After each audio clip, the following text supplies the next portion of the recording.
Mesdames et messieurs, bonjour.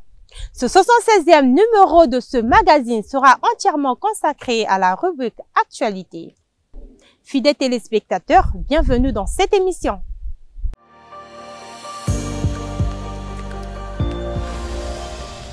Le ministre de la Défense nationale, Charles Richard Monjo, a mis en route une délégation de la force publique congolaise du 5 au 15 avril dernier pour évaluer la situation de la 9e unité de police constituée, UPC 9, et porter un soutien moral et psychologique à cette troupe suite à l'accident ayant entraîné la mort du casque bleu, le maréchal des logis et Belolo, Gilles Herman, survenu en mission le 26 mars 2024 à Bambari, République centrafricaine, lors d'un exercice d'évacuation opérationnelle de l'unité. Reportage Ongatua Kumu Confiance.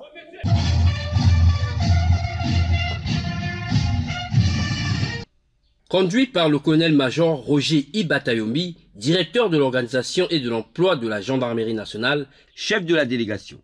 La force publique congolaise a entamé sa mission à Bambari en République centrafricaine avant de prendre part à l'hommage rendu à titre posthume au maréchal des logis et Belolo Gilles Herman, décédé le 26 mars dernier en pleine mission de service pour le compte de la 9e unité de police constituée en présence du général Christophe Bizoumunga, commandant des forces de police de la MINUSCA.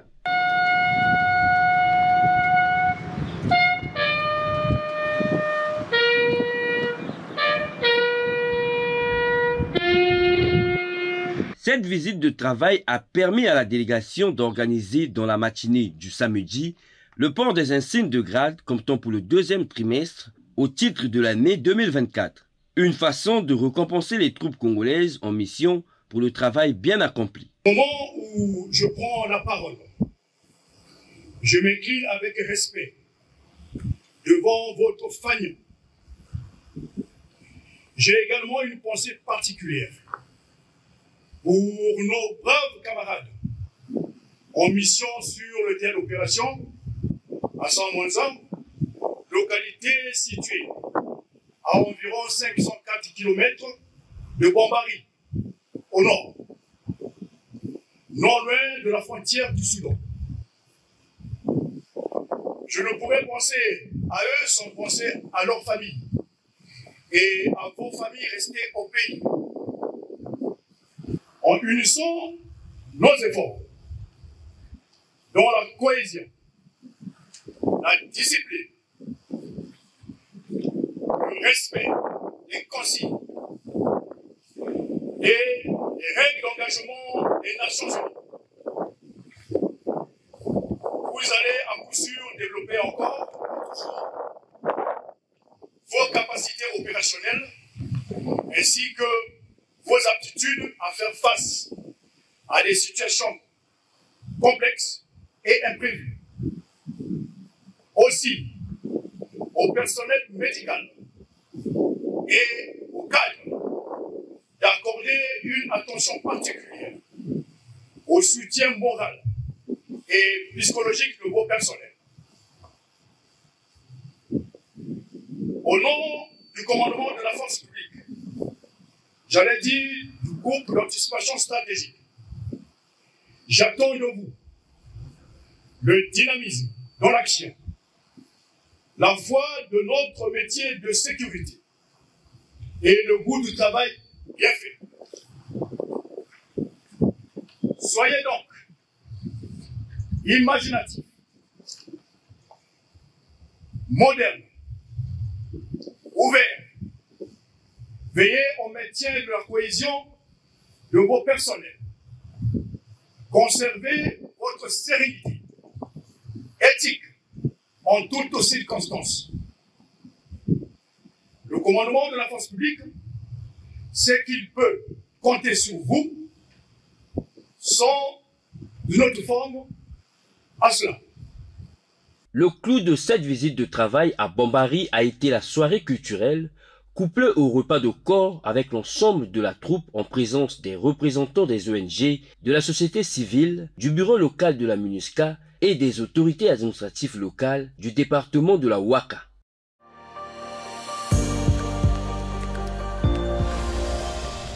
Les 256 jeunes médecins mis à la disposition du ministère de l'Intérieur, de la décentralisation et du développement local par le ministère de la Santé et de la Population et affectés au commandement de la sécurité civile après leur formation d'officier de police ont rejoint les différentes localités d'implantation de cette structure pour emploi. La réception officielle de ces médecins lieutenants de police dans leur lieu d'affectation avec Georgelin Massamba. Après leur recrutement et à la suite d'une formation d'officiers de police organisée en 2015 au centre d'instruction de la police de Mengo, dans le département du Kwilu, par le ministre en charge de la sécurité, 18 médecins et 77 paramédicaux avaient été aussitôt affectés au commandement de la sécurité civile pour y accomplir les missions d'urgence, de secours et d'assistance aux personnes. C'était les 2 toutes premières promotions du service des secours médicalisés de la sécurité civile qui, d'année en année, s'est affirmé comme un maillon important de la chaîne de secours dans les dispositifs de santé dans notre pays. Leur action a été très visible, notamment pendant la période de l'état d'urgence sanitaire décrété par le gouvernement dans la lutte contre la pandémie de coronavirus Covid-19. À la faveur du retour au Congo des vagues de médecins formés à Cuba, M. Raymond Zefaramboulou, ministre de l'Intérieur, de la décentralisation et du développement local, s'est pleinement investi dans le dessein d'obtenir l'augmentation du nombre de médecins au sein de la sécurité civile. Ainsi, le président Denis Sassou Nguesso, chef de l'État, a consenti à l'affectation d'un nombre important de ces médecins en provenance de Cuba à la sécurité civile. C'est alors que 256 d'entre eux, mis en formation d'officiers de police et de médecins urgentistes au centre d'instruction de la police de Buea dans le département de la Cuvette, du 18 août 2022 au 18 février 2023. Il constitue la 2e promotion des médecins de la sécurité civile. Sur instruction du ministre de l'Intérieur, de la décentralisation et du développement local, ces médecins officiers de police, après de nombreuses prestations de terrain qui requéraient des couvertures sanitaires, parmi lesquelles les examens d'État et concours, la 11e édition du Festival panafricain de musique, en sigle FESPAM, les festivités du 63e anniversaire de l'indépendance nationale, des fêtes de fin d'année 2023 et de Nouvel An 2024, ils ont par note de service numéro 2109/MIDDL/CSC-DAP du 11 novembre 2023 étaient affectés pour certains au commandement des services médicalisés, pour d'autres dans le commandement territorial de la sécurité civile. La même note procédait au détachement d'une 50aine d'entre eux au ministère de la Santé et de la Population et une 15aine dans les autres structures de santé de la police nationale et de la gendarmerie nationale. C'est donc après avoir mis le pied à l'étrier, accumulant ainsi une solide expérience professionnelle et technique, qu'ils ont été déployés et pris leur service dans les localités d'implantation de la sécurité civile sur instruction du ministre de l'Intérieur, de la décentralisation et du développement local. Ces médecins officiers de police, après de nombreuses prestations de terrain qui requéraient des couvertures sanitaires, parmi lesquels les examens d'État et concours, la 11e édition du Festival panafricain de musique, en sigle FESPAM, les festivités du 63e anniversaire de l'indépendance nationale, des fêtes de fin d'année 2023 et de Nouvel An 2024. Ils ont, par note de service numéro 2109/MIDDL/CSC-DAP, du 11 novembre 2023, étaient affectés pour certains au commandement des services médicalisés, pour d'autres dans les commandements territoriaux de la sécurité civile. La même note procédait au détachement d'une 50aine d'entre eux au ministère de la Santé et de la Population et une 15aine dans les autres structures de santé de la police nationale et de la gendarmerie nationale. C'est donc après avoir mis le pied à l'étrier, accumulant ainsi une solide expérience professionnelle et technique, qu'ils ont été déployés et pris leur service dans les localités d'implantation de la sécurité civile et les districts sanitaires de notre pays. Ils ont vocation à contribuer avec engagement au renforcement de l'offre de santé au profit des populations.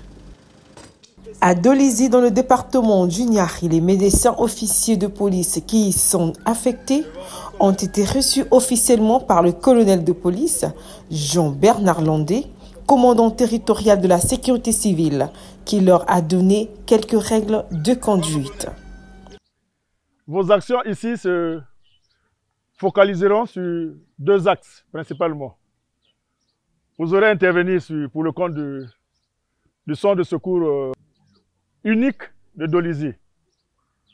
Ensuite, il y aura des interventions sur la RN1 pour le compte de la Congolaise des routes. Vous êtes sans ignorer que nous avons un partenariat avec la Congolaise des routes qui exige que nous ayons à la tête de l'équipe médicale un médecin. Donc, quitte à vous de donner le meilleur de vous-même pour que la visibilité soit de mise. Dans le département de la Bouenza, plus précisément à Kayi, ils ont été reçus au travers d'un rassemblement régimentaire organisé pour la circonstance par le commandant territorial de la sécurité civile de cette localité, le commandant de police Mongo Ngakama Ngantiala. Ce jour, nos 6 collègues sont bel et bien présents et parmi nous. Ils viennent renforcer l'effectif du personnel du commandement territorial de la sécurité civile. Nous devrons ensemble sécuriser la population de la Bouenza sur tous les plans que possible en matière de sécurité civile. Le critère d'âge n'est pas un critère fondamental pour se faire grand. Le plus grand à l'armée, c'est celui-là qui a le plus grand galon ou qui a le galon le plus élevé. Vous devrez les respecter. Attention. Pour le commandant territorial de la sécurité civile du Poul, le commandant de police Benjamin Popo, la réception des médecins au sein de la structure dont il a la charge est un ouf de soulagement. Nous allons travailler ensemble. Vous devez savoir que nous avons un protocole d'accord entre la sécurité civile et le ministère de la Santé, de telle sorte que les médecins pompiers de la sécurité civile qui sont affectés dans des départements prestent aussi au niveau des hôpitaux. Il n'y a rien de difficile, vous allez vous adapter seulement. Mettez-vous une idée en tête que vos vies, c'est maintenant ici. Oui, je suis déjà à ma 10e année dans les départements. J'ai fait la Songa, j'ai fait le Niari, me voici aujourd'hui dans le département du Poul. Donc, ayez ça en tête.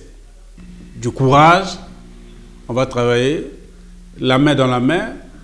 Et puis, vous devez savoir que nous avons beaucoup de défis à relever. Dans le Kwilu et Pointe-Noire, le commandant territorial de la sécurité civile, le commandant de police Wolfgang Somi, recevant les médecins officiers de police, a déclaré que l'arrivée de ces médecins est une valeur ajoutée au service rendu à la population. Chers officiers, nous vous attendons depuis longtemps parce que les populations ont besoin de services de qualité. Votre arrivée est une valeur ajoutée au service, sinon au secours que nous rendons aux populations. Et c'est une arrivée qui coïncide avec les examens d'État qui seront organisés dans quelques semaines. Ça nous arrange parce que nous allons effectivement couvrir les examens d'État sur l'ensemble des 2 départements. La réception des médecins lieutenants de police dans le département de la Sangha a permis au commandant territorial de la sécurité civile de la localité, le commandant de police Chrysostance Adjabi, de présenter à ces derniers la ville de Ouesso où ils sont stationnés. Nous travaillons en collaboration depuis fort longtemps avec l'hôpital de base et l'infirmerie de la zone où vous allez peut-être exercer pour ne pas perdre la main. Et nous avions le véhicule anti-incendie et l'ambulance. L'ambulance pour des secours à personne, ou des SAVAP, ou des évacuations sanitaires. Donc, soyez le bienvenu. Le département attend de vous beaucoup de choses. Il faut nous faire preuve de votre savoir-faire.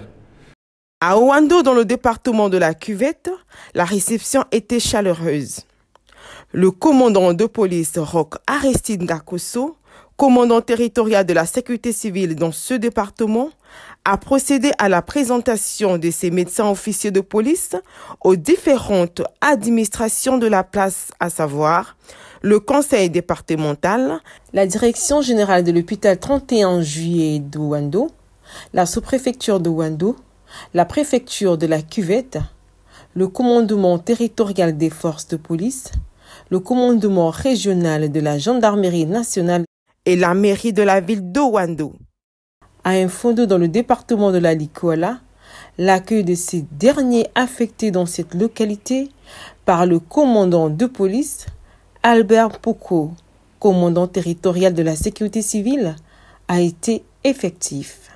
Il convient de noter que, pareillement au travail qu'ils vont accomplir dans les services médicalisés de la sécurité civile, ces officiers médecins auront la possibilité d'exercer dans les établissements hospitaliers publics de leur circonscription.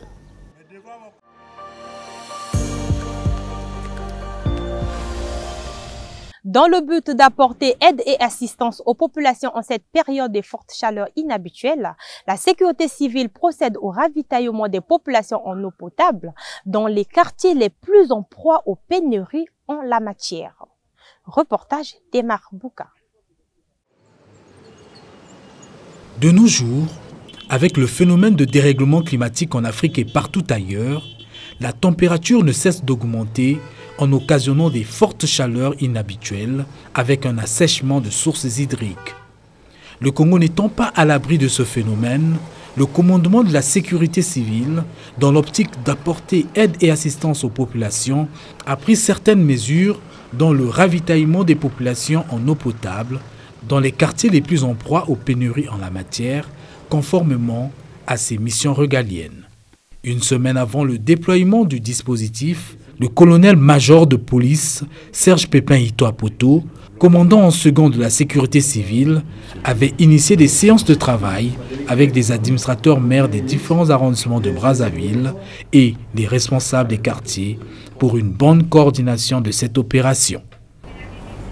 Pour garantir l'efficacité de notre action, le choix du lieu.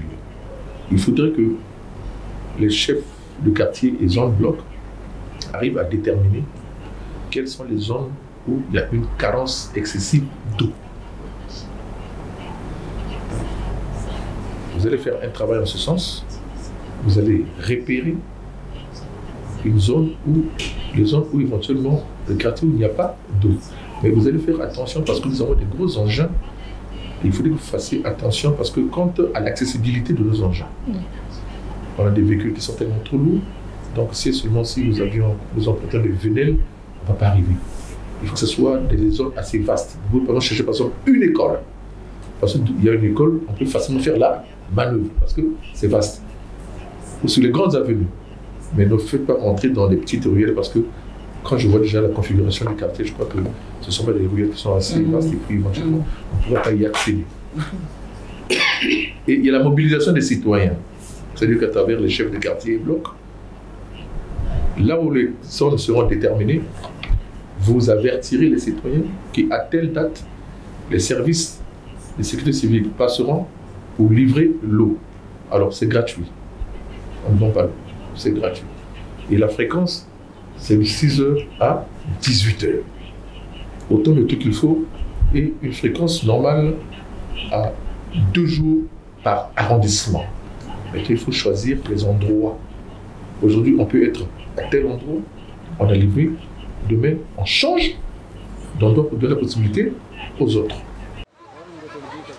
Cette opération régalienne, lancée au profit des populations vivant dans les zones où le besoin en eau potable se faisait de plus en plus pressant, a été saluée par certains citoyens. La température avoisine les 35, 36, 37 degrés, voire même 38. Donc, comme il y a la pénurie d'eau, comme on dit vulgairement au robinet, l'eau de la pompe, ça ne coule pas, et les populations sont désemparées. Et Dieu merci, vraiment nous sommes très très reconnaissants envers le commandement de la sécurité civile qui est en train de répondre aux doléances de nos populations puisqu'il y a le manque d'eau. Une fois de plus, vraiment, merci beaucoup au commandement de la sécurité civile. Vous voyez vous-même les camions citernes et quand vous regardez de part et d'autre les populations qui sont en train de prendre de l'eau. Et cette eau, elle est gratuite. J'insiste, l'eau est gratuite, elle n'est pas payante, contrairement aux camions citernes qui viennent souvent vendre de l'eau. À notre population, je dis que c'est une eau pure. Rien qu'en la voyant, on sent que l'eau est pure. Et je l'ai même bu. Je peux encore aller la boire pour une seconde fois. Vraiment, une fois de plus, merci beaucoup. Nous avons rassuré notre population. Regardez seulement, de l'autre côté, les mamans qui sont en train de venir, les mamans qui viennent avec les récipients. Donc, c'est pour dire que c'est une opération en principe qui devait durer longtemps. L'eau, ça devient une denrée rare. Et c'est un problème qui se pose avec beaucoup d'acuité. Et l'opération va commencer aujourd'hui, elle va se poursuivre jusqu'à demain, dans tous les quartiers de l'arrondissement de Bamako. Ben, on n'a pas fait la campagne.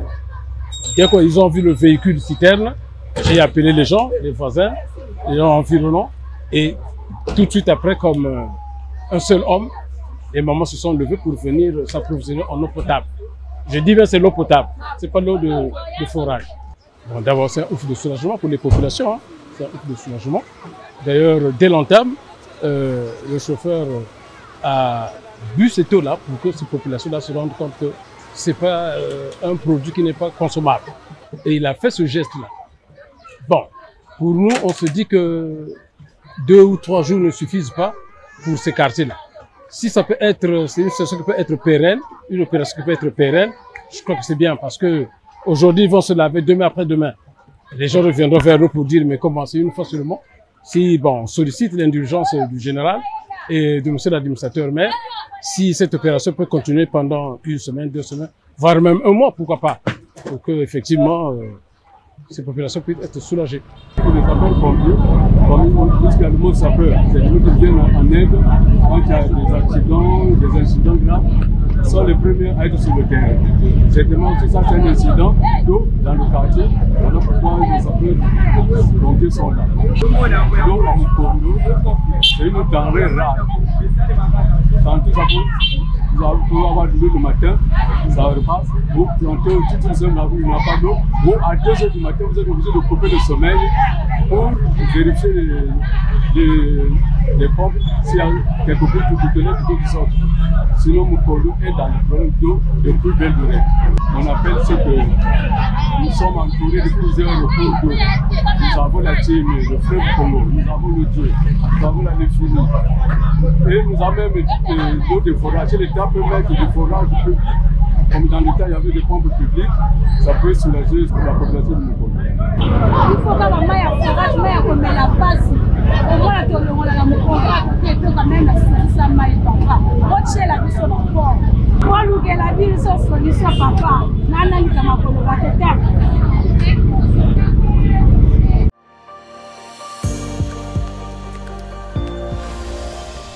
L'unité polyvalente d'intervention du commandement de la sécurité civile a réalisé une opération d'élagage des arbres à Bakongo dans le 2e arrondissement de Brazzaville suite à un vent violent qui a soufflé dans la ville capitale le dimanche 21 avril 2024.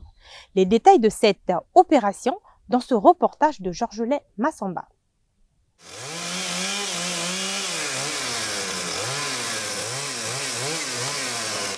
Les arbres ayant perdu leur droiture, présentant des signes de vieillissement, constituent un véritable danger pour les populations, avec le risque de tomber sur les habitations, les poteaux électriques et surtout sur les usagers de la route. Cela a été le cas le dimanche 21 avril dernier à Bakongo dans le 2e arrondissement où ces arbres sont tombés suite à un vent violent qui a soufflé dans la ville capitale. Cette situation a suscité la réaction de l'administrateur maire de Bakongo, M. Bernard Batontou, qui après avoir constaté les dégâts, a alerté les services de la sécurité civile qui y sont rendus pour les élaguer afin de garantir la sûreté en facilitant la bonne circulation des personnes et des moyens roulants. Me trouvant non loin de mes bureaux, j'ai été informé de ce que des arbres étaient en train de tomber, emportés par un vent violent, consécutivement à la pluie qui s'est abattue sur Brazzaville. Alors, j'ai tout de suite pris attache avec les éléments de la sécurité civile et ensemble, nous sommes sur le terrain pour essayer de dégager les voies qui sont jonchées d'arbres, des arbres qui ont vieillissant, dont certains tiennent encore, mais pour lesquels il va falloir que nous dépêchions des spécialistes afin de déterminer l'âge de ces arbres-là. Sinon, chaque fois qu'il pleuvra, des arbres vont tomber, occasionnant des dégâts importants. Sur Mbiemo, communément appelé les lampadaires, un arbre est tombé. Une bonne partie a été, disons, dégagée, permettant aux automobilistes de circuler. Au centre sportif à hauteur de l'Emina, un arbre s'est abattu également, mais là, les spécialistes, les gens d'Averda ont réussi donc à libérer la voie. Au lycée Savorgnan, il y a également une branche qui est tombée.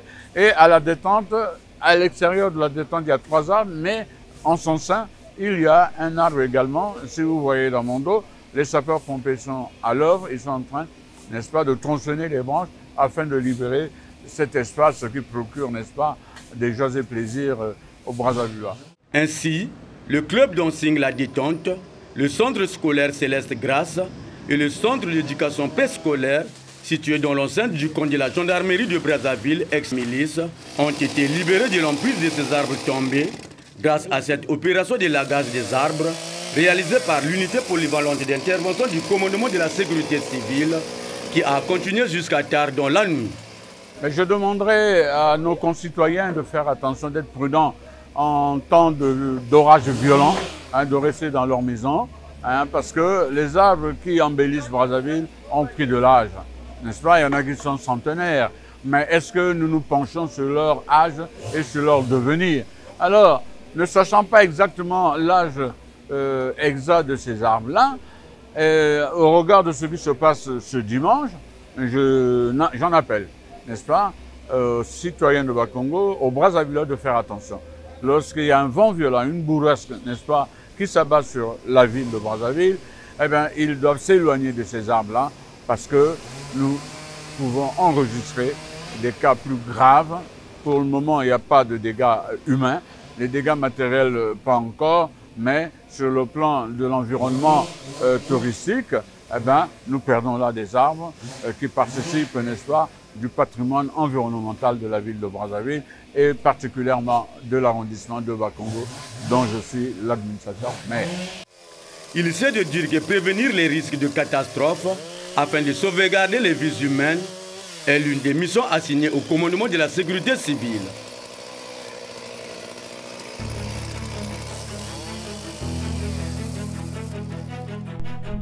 Sécurité civile et population, c'est fini pour aujourd'hui. Tout le plaisir a été pour moi de vous présenter ces actualités. Supervision, commandement de la sécurité civile, prise de vue Georges Massamba, réalisation et Marbouka. Bonne suite de programme sur Télé Congo.